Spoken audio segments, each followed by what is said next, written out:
Itong lalaki na ito ay isang pastor ng mega church at nagiging medyo pervy, kaya tumatakbo siya ngayon mula sa FBI. Ang pangalan ng lalaki na ito ay Apollo at siya ay 24 years old mula sa Pilipinas at isang small-time na pastor. Pero isang araw, habang siya'y nangangaral sa isang maliit na kapilya, ay biglang nagpakita sa kanya ang mga anghel at sinabi sa kanya na siya ang anak ng kanyang Diyos. Kaya't nagsimula siyang maghayag sa lahat na siya ang itinalagang anak ng Diyos. Kaya naman, dahil dito ay nagpasya siyang magtayo ng sariling simbahan. At ilang taon matapos ang pagtatayo ng simbahan ay dumating ang isang lalaki na nagngaangalang Rodrigo na tumatakbo para maging mayor at pumunta siya para magsalita sa kongregasyon ng simbahan at tinanggap siya nila. Hindi nagtagal ay naging magkaibigan sila Apollo and Rodrigo at kalaunan ay nanalo si Rodrigo bilang mayor at itinalaga si Apollo bilang kanyang espiritual na tagapayo. Kaya't mas maraming tao ang nakakaalam tungkol kay Apollo at sa kanyang mga turo at nagsimulang lumago ang kanyang simbahan. At hindi nagtagal ay nagsimulang dumagsa ang mga donasyon. Ngunit hindi sapat ang mga donasyong ito para kay Apollo.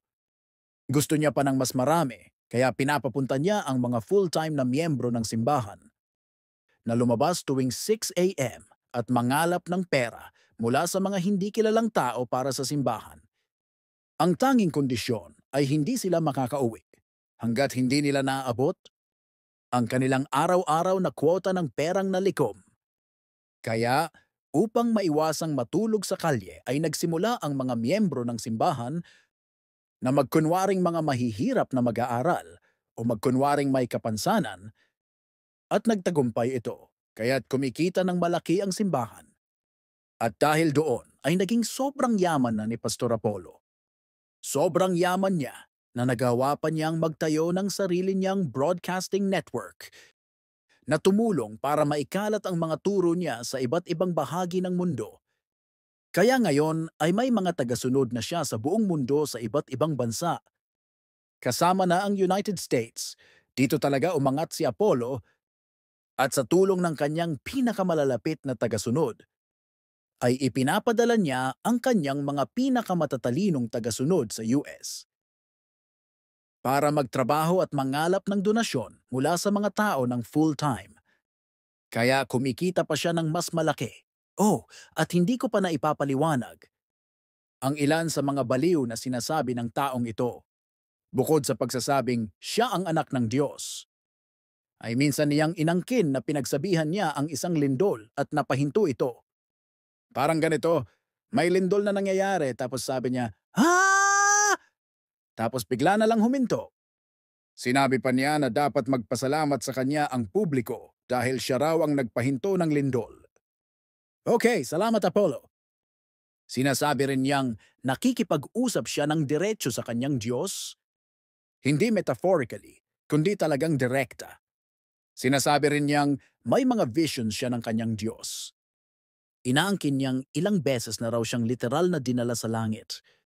Grabe, sobrang dami na niyang nasabi at nagawa na hindi ko na kayang i-cover lahat sa isang video.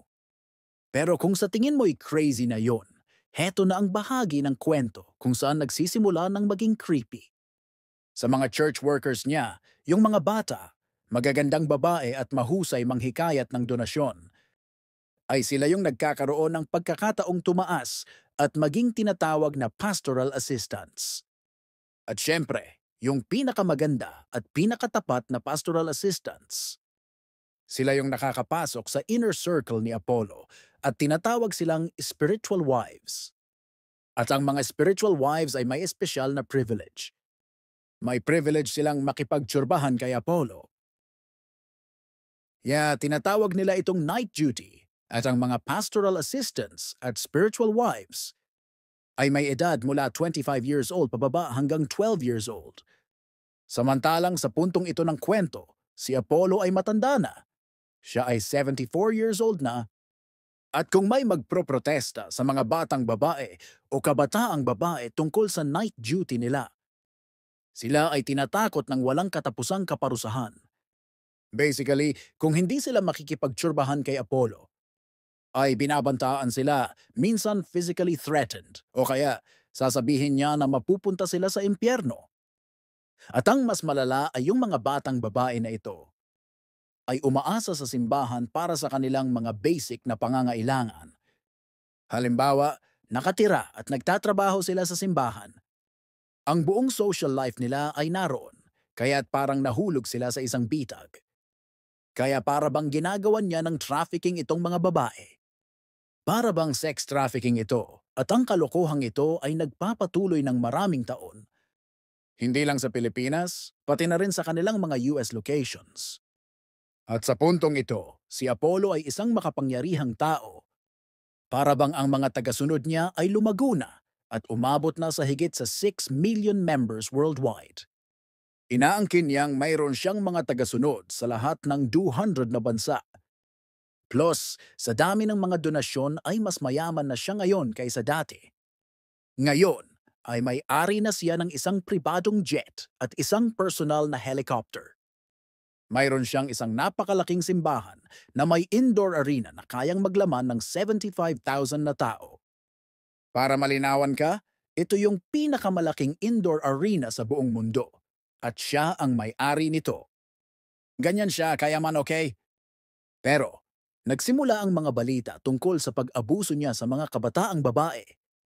At syempre, hindi naniniwala ang mga tagasunod niya na siya ay may kasalanan. Nananatili silang tapat sa kanya at ang mga ganitong uri ng leader ng relihiyon ay palaging may mga tagasunod na nagbubulag-bulagan kaya't hindi na ito nakakagulas.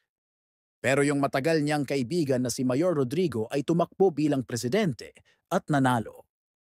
At dahil ang Pangulo ng Pilipinas ay nasa kanyang panig, halos lahat ng paratang laban kay Apollo ay naitago, kaya tila siya ay untouchable. Sa puntong ito ay parang 16 years na niyang pinapatakbo ang trafficking business na ito at mukhang wala namang magiging consequences para dito. Hanggang sa yung mga dating miyembro ng church niya sa US ay nag-report sa FBI at nagsimula ng mag-imbestiga ang FBI tungkol sa kanya. At ang investigasyon na ito ay lumabas sa balita at narinig ito ni Apollo tapos sabi niya, "Oh, shit." At di umano ay tumakas siya sa US at bumalik siya sa Pilipinas at nagtago sa kanyang simbahan doon. At doon, siya ay ipagtatanggol ng kanyang matagal ng kaibigan na si Pangulong Rodrigo. Ngunit sa kasamaang palad ay natapos na ang termino ng kaibigan niyang si Rodrigo. Kaya't lahat ng mga paratang laban sa kanya ay hindi na maitago. Kaya sa US, IBOM, inaresto ng FBI ang mga tao sa inner circle niya at hinahanap na rin nila si Apollo. At siya ay inaakusahan ng fraud, human trafficking at sex trafficking. At ngayon, siya ay nasa listahan ng mga most wanted list ng FBI.